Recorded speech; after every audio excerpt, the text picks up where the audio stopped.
Okay, and just in kind of closing, I wanted uh, to explore something briefly. I think it's a big topic and maybe worthy of its own kind of podcast in general. But I think to understand that there are some priorities, um, and and understanding that these priorities exist, understand why it is that we end up having these kind of situations like we do through looking at all of these sexual and gender and family relationships. What is it that what are the rules that are underpinning some of these bizarre outcomes? And when I was looking at these ideas of who gets the last word, who gets the power in the situation, there are a number of them that play out in various ways in the church, and it all comes and stems from what we understand God to be. Right?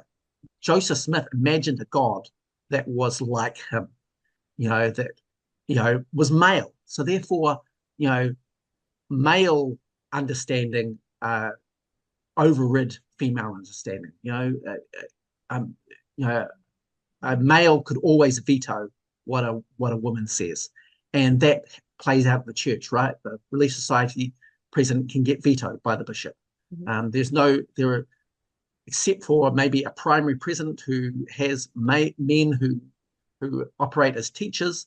There are no places where a woman tells a man what to do, and so that underlying assumption of God being male plays out in a really interesting way. Same thing is also true of marriage. We believe that God is married. And so there are very few options in the church, and there were less previously, where single people could tell married people what to do. It's not that way around. It's married people in leadership over single people. That also goes for heterosexuals over people who are non-heterosexual. So um, people who had children, were advantaged over those who were childless. Um, Back in the day, polygamy, if you were a polygamist, you would be able to tell a monogamist what to do, but a monogamist couldn't tell a polygamist what to do. And so these are the gender, sexuality, um, family dynamics, which underpin a lot of the ways that the church operates and how we get into these really weird situations that we've talked about throughout this podcast. And there are a few that we haven't talked about that I think are really important. The idea that white is better than brown, and which is also better than black, right? So because God is white, and brown people are, like myself, are an aberration on that. And black people are just terrible for some crazy reason. They follow Cain. I don't know where that comes. But the idea that if you're a person of leadership, you have authority over rank and file members. There's a hierarchy there. The endowed over the unendowed, priesthood over lesser priesthood or non-priesthood, and our deference to successful rather than struggling. The idea that if you're successful, you're being blessed. If you're struggling, you're for some reason you're less than. And perhaps going back to that idea of abuse of the church too, you're going to be favored for your loyalty, actually, over your righteousness. We the church values people who are willing to defer to the church to support it, as opposed to those who will stand up for righteousness or obedience. So these are the interesting kind of dynamics that are underpinning all of these ways in which we relate to each other, and who gets more importance in this and value in the organization over others. And you can go down that list, and you can find out whether if there's 10 things there, where do you rank? And people like President Nelson, he's 10 out of 10. He's male, he's married, he's heterosexual, he's got children, he's a polygamist, he's white, he's got leadership, he's endowed, successful and loyal. These are the 10 out of 10s, and we have them in our awards. And depending on where you are in the world and what your ward structure is like, you might find that even if you're 8 out of 10 and most people are 6 out of 10, you've got a lot more value in that community. And if you're um, like I did, where I probably I was an 8 out of 10, I moved to the States where there are lots of 9s out of 10s, and suddenly I was not top of the pile. That was really interesting. So these are dynamics that play out with how value is assigned in the church, and why some of these things are so difficult to change, because they're baked into our understanding of what God is and how, if we are most like God, what characteristics we'll display. So anyway, I thought that would be a good way to finish. Do you have any thoughts on that?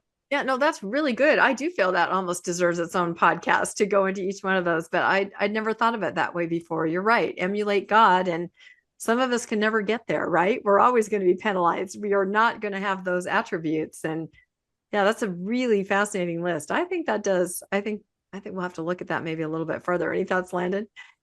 No, you hit it dead Yeah. on. There's never been a non-white president of the church, and they've started trying to put some people in, so maybe at some point that'll happen. But hasn't happened to date, and almost all of them fit all of those other requirements. So you might get there 9 out of 10, but you're not going to get there anything less than 9 out of 10. Yeah, yeah, I guess so. And partly, when you're looking at all these ideas about our identities, the ways that we express, the ways that our base humanness comes out in all of the connections and relationships and the organization that we exist in. These are the underlying rules that are governing some of those, and why it just doesn't make sense sometimes, and why it seems to be punitive for various people for various reasons. And we talked about, some of these are interplays, right? If males are more important than females, but married is more important than being single. Actually, this plays out in an odd little sense, and we talked about this a little bit before, where if you're a married male, you're probably on top of the pile. And if you're a married female, you're probably next on top of the pile. And then if you're a single female, you're next on top of the pile. And if you're a single male, you're actually at the bottom, because you have the least amount of value. So because you've got nothing to contribute. At least if you're a single female, you will be reassigned to a new household in heaven. But so not only do these attributes mean that certain characteristics that you might be innately to you play out in your value proposition with the organization. Also, some of the interplays between those characteristics play out in some really fascinating ways as well. So it's just a little bit of a minefield. When you put it that way, when you see it listed out like that, yeah, that's a kind of a wake-up call to people that think that they can advance and then realize I can't. Yeah, there are some glass ceilings. Yes, there whether are it's your gender, yep, it's your sexuality, it's your marital status, or your skin color. There are just some things that you'll always be, and it works both ways, right? You'll be advantaged for things that you have no control over, and you'll be disadvantaged for things you also have no control over. So it's it becomes, for me personally, once I understood these kind of things, that made me realize that, well, I could just check out the whole system. Like the system is operating regardless of what I do, so I just got to do whatever I want. And then you become a little bit of a disruptor, because it doesn't matter to me that I'm not, I've got a priesthood calling at this point in time, right? I'm just me. So, but I still have a lot of kudos from being a bishop, right? There are people who respect and want to listen to my opinion because I've been a bishop. And there are some people who, it's just interesting how it plays out in people's lives and what that means for us. Yeah. Yeah, there definitely is a glass ceiling. And I would say that glass ceiling has a chandelier on it, right? Just I was going to say it's a stained glass it's a window stained from glass ceiling. Tiffany's, because only those who can afford to go to Tiffany's would be allowed above that. Yeah, That's Yeah. right.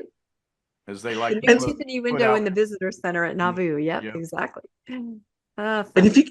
if you get up to those, nines and tens, maybe potentially you could get your calling election made sure, and you could break through the glass ceiling, and Right. And you're pretty happy. That's the thing. If it works for you, by saying it works for you, it's this list, right? That's what it means. If it works for you, you're not going to really address any problems. You're not going to look at anything too closely because it's working for you. Suddenly, when something on the list changes, maybe you're no longer married. I hear that a lot. Oh my gosh, my marriage ended and I started to look at the church. Maybe it's this list. You're kind of changing your position on the list, and that makes you kind of look at things differently and see things you haven't seen before. yeah, it's fascinating. I think Mormon sociology is a underutilized kind of area where and really that's what we've been talking about this whole podcast, right? We've been talking about why do these things happen the way they do, in our community, where for some people it's a huge advantage and they feel completely empowered by this particular way that things are operating, and other people are traumatized and marginalized and broken because of the same thing. So it's just fascinating to me. That's what's going on, and a really interesting way of dissecting it and thinking, oh, this is how it's playing out. Yeah, it really is. This is a great list.